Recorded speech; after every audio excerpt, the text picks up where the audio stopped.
شادی کے موقع پر جو سلامیاں دی جا رہی ہیں یہ تحفہ تحائف نہیں ہے، یہ رشوت ہے، بلکہ رشوت بھی نہیں ہے، یہ قرض ہے۔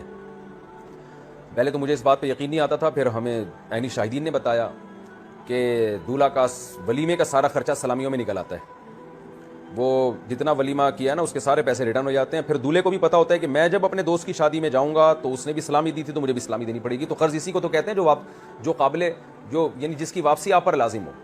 تو بعض دفعہ زبان سے انسان کہتا ہے کہ میں قرض دے رہا ہوں، میری شادی میں تم نے واپس لوٹانے ہیں، یا میری نہیں ہوئی تو میرے خاندان کی شادی، جب میں کسی خاندان میں جب کسی کی شادی ہوگی تو آپ نے واپس لوٹانے ہیں۔ بعض دفعہ وہ زبان سے کہتا ہے، بعض دفعہ عرف بن چکا ہوتا ہے۔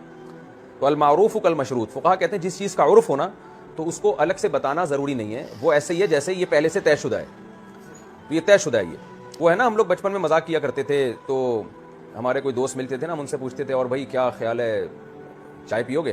وہ کہتا تھا ہاں پیوں گا، تم کہتے جاؤ ہوٹل سے جا کے پی لو، کس نے منع کیا؟ تو یہ تو ایک ظاہر مزاح تھا، لیکن کیا ہے عرف کیا ہے؟ جب آپ کسی سے چائے کا پوچھتے ہیں تو مطلب یہ ہوتا ہے میرے خرچے پہ پیو گے کہ نہیں پیو گے۔ تو بہت سی چیزیں عرف متعین کرتا ہے، اور عرف میں یہی ہوتا ہے کہ وہ اب اس کو الگ سے بتانے کی ضرورت نہیں ہوتی۔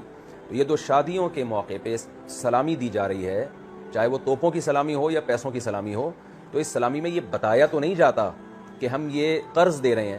زبان سے تو ہدیہ اور گفٹ کا نام دیا جاتا ہے، لیکن سب کو پتا ہوتا ہے کہ یہ گفٹ ایسا ہے کہ جو سامنے والے کو واپس دینا پڑے گا۔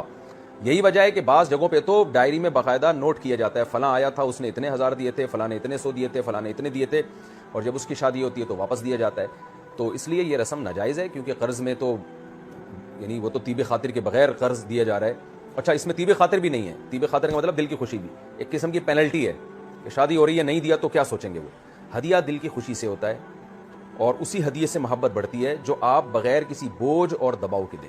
قرآن میں کیا آتا ہے رسول اللہ صلی اللہ علیہ وسلم کے بارے میں کہ آپ ان سے کہہ دیجئے ما انا من المتکلفین، میں تکلف کرنے والوں میں سے نہیں ہوں۔ صحابہ کرام میں ایسی بے تکلفی تھی کہ ایک صحابی نے رسول اللہ صلی اللہ علیہ وسلم کی دعوت کی اور فرمایا کہ یا رسول اللہ میں آپ کی دعوت کرتا ہوں، آپ کو بلاتا ہوں۔ ہمارے نبی نے کیا فرمایا؟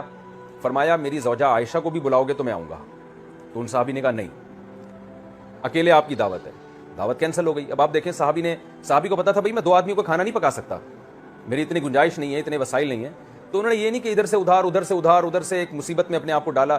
دل صاف تھے، تکلف نہیں تھا، عرض کر دیا یا رسول اللہ نہیں، بس سب اکیلے آپ کی دعوت ہوگی۔ اور نبی نے بھی اپنی زوجہ سے محبت کا اظہار کر دیا، نہیں بھائی جب تک دونوں کے استطاعت نہیں ہوگی گویا ہم دعوت قبول نہیں کریں گے۔ پھر ان صحابی نے دوبارہ دعوت کی، پھر نبی نے یہ فرمایا عائشہ کو بھی بلاؤ، انہوں نے فرمایا نہیں گنجائش نہیں ہے۔ تیسری دفعہ دعوت کی تو آپ نے فرمایا عائشہ کو بھی بلاؤ، تو ان صحابی نے کہا ہاں اب دونوں آ جائیں۔ تو نبی کا اپنی زوجہ سے محبت کا اظہار بھی ہو گیا اور ان صحابی کی جیب پہ بوجھ بھی نہیں آیا، انہوں نے کہیں انتظام ہو گیا ہوگا، اللہ نے وسائل دے دیے ہوں گے ان کو، اور یہ واقعہ بھی اللہ ہمارے سامنے لانا چاہتے ہوں گے۔ تو ہمیں ان واقعات سے پتہ چلتا ہے کہ صحابہ کرام کے دور میں تکلف نہیں تھا، ہمارے اسلاف تکلفات سے پاک تھے۔ مجھے بڑی ٹینشن ہوتی ہے بعض دفعہ جب میں کسی کے ہاں جاتا ہوں، وہ اتنا تکلف کرتے ہیں، ٹینشن میں آ جاتے ہیں، تو اس سے مہمان پر بوجھ ہوتا ہے کہ یار یہ ہم نے میزبان کو ایک مصیبت میں ڈال دیا۔ ہلکے پھلکے رہیں تاکہ دوسرا بھی ہلکا پھلکا رہے۔ تو یہ شادی بیاہ کو سادہ سے سادہ بنائیں، اس میں سلامیوں کے آپ تبادلے نہ کریں، اور ممکن ہے بعض لوگ کہیں کہ ہم تو قرض سمجھ کے نہیں دیتے، ہم تو واقعی دل کی خوشی سے دے رہے ہیں، ہم تو واقعی دل کی خوشی سے دے رہے ہیں۔ تو بات یہ ہے کہ 100 میں 1 آدمی دل کی خوشی سے دے رہا ہے، 99 ایک پینلٹی سمجھ کے دے رہے ہیں، تو بہتر نہیں ہے کہ اس رسم ہی کو ختم کر دیا جائے۔ تو تحفے تحائف کو پھر کسی اور وقت کے لیے رکھ لیا جائے۔ مثال کے طور پر جب شادی ہو گئی ہے، ولیمے میں جا رہے ہیں، اس وقت نہ دیں آپ۔